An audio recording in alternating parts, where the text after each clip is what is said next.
Je voudrais faire le point avec vous aujourd'hui sur l'homme au sens générique du terme et sa manière de penser, ou devrais-je dire sa manière de ne plus penser. Et j'insiste sur ne plus penser.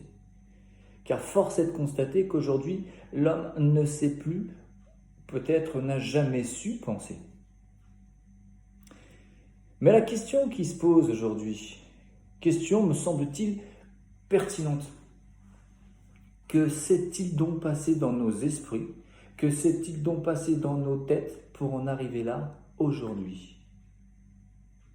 Alors, je vous invite à prendre un peu de recul, maintenant, car il est peut-être temps, pour certains d'entre vous encore, si vous pouvez, de prendre ce recul indispensable pour de nouveau être l'architecte de votre propre destinée, de décider, de penser.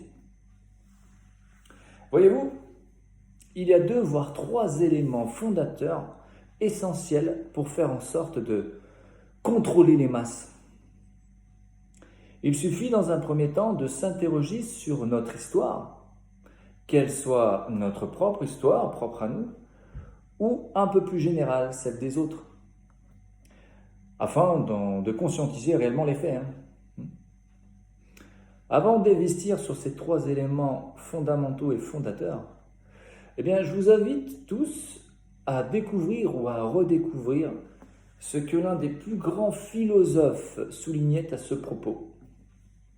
Platon et son allégorie de la caverne.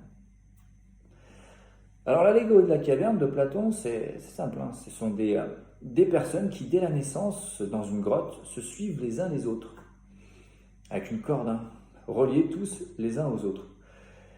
Et ces personnes-là, dans cette grotte, la seule réalité, c'est la projection de leur propre ombre sur ce mur que représente la grotte. C'est leur seule réalité. Rien d'autre n'existe. Et dans cette grotte, à un moment, une personne, qui fait partie de cette file, bien évidemment, regarde, lève la tête et regarde en haut. Et aperçoit une petite lumière, mais juste un petit point blanc. Et cette personne-là regarde, commence à faire en sorte de regarder autour d'elle, et se dit, tiens donc, c'est quand même étrange cette réalité. C'est quand même étrange ce petit bout de lumière là-bas. Et il fait signe à son voisin, là, juste devant. Hé, dis-moi toi, tu n'as pas idée de ce que peut être cette lumière? Tu t'es déjà interrogé? Tu as déjà pensé à ça? Et lui répond simplement, non, c'est peut-être une fois, ça m'était peut-être arrivé, mais peu importe, continuons notre route, nous sommes bien ici, allez. Et puis cette personne, de nouveau, se remet en question. Et puis c'est tellement fort à un moment qu'il commence à regarder et à avoir une perspective différente des autres.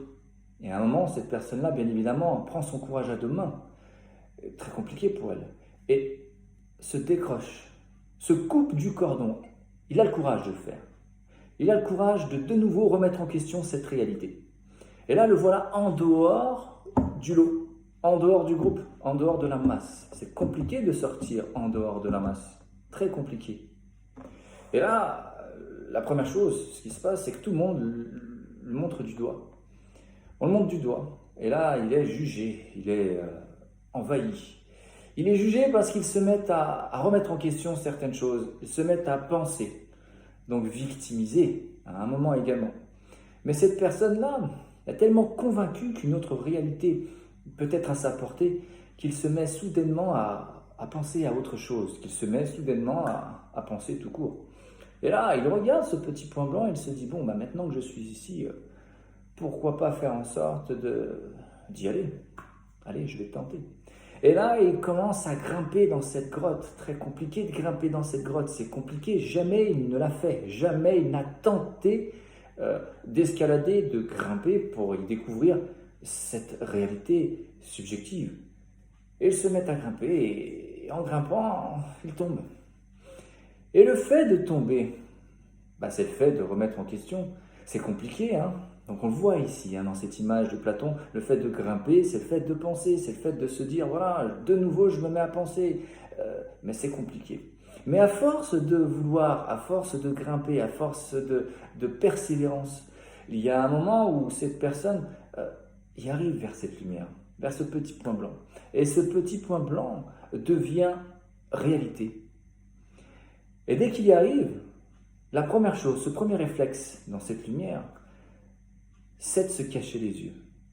C'est de se cacher les yeux parce que quand on n'a jamais vu la lumière, le premier réflexe qu'on a tendance à faire, tous, c'est de se cacher les yeux. Ça brûle. Donc quand ça brûle, qu'est-ce qu'on fait? Eh bien, on se remet tout de suite dans le lot, dans la masse. Car nous sommes des êtres qui agissons ensemble, des êtres sociaux. Et sans les autres, c'est compliqué. Donc, quand on a peur, eh bien, on se remet tout de suite dans le lot. Et c'est ce que fait cette personne. Elle vient ici, elle se remet dans le lot. Elle descend à la peur, elle se remet dans ce lot qui lui est manifestement également confortable. La peur et le confort. Mais cette personne-là est dans ce lot et de nouveau explique à ce voisin-là, j'ai quand même vu quelque chose ou j'ai ressenti quelque chose. Il y a quelque chose qui m'intrigue. Il y a quelque chose de spécial là-bas. Non, mais n'y va plus. Tu as compris, c'était dangereux pour toi. N'y va plus. Reste avec nous et tu es très bien où tu es. Contente-toi de cette réalité. C'est mieux. Et lui, à force de penser, malgré tout, décide d'y retourner. Voilà. Il grimpe, il connaît la route cette fois-ci. Et là, cette fois-ci, il fait des allers-retours. Des allers-retours, des allers-retours. Et à force d'allers-retours, qu'est-ce qui se passe? Eh bien, cette personne découvre petit à petit des petits objets et la lumière devient soudainement moins agressive. Et là, il voit de plus en plus. Et ce qu'il voit, c'est une autre réalité. C'est une autre façon de voir les choses. C'est une autre perception. Car tout est perception. Tout est illusion également. À vous de prendre l'initiative de penser pour créer un environnement qui correspond à votre perception. Eh bien, c'est ce qu'a fait notre cher monsieur, qui lui a découvert une autre réalité. Et il a vu qu'il y avait bien plus qu'une grotte en bas. Mais malgré tout, il redescend. Il redescend pourquoi? Pour alerter ce peuple-là, qu'il y avait bien autre chose. Mais personne ne l'écoute. Personne n'a envie de l'écouter.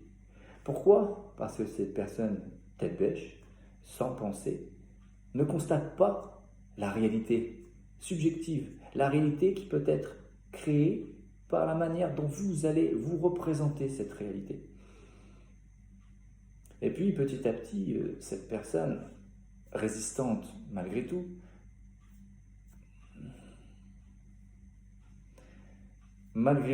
se réintègre dans la masse, car peu importe ce qu'il se passe à un moment, lorsque la masse est suffisamment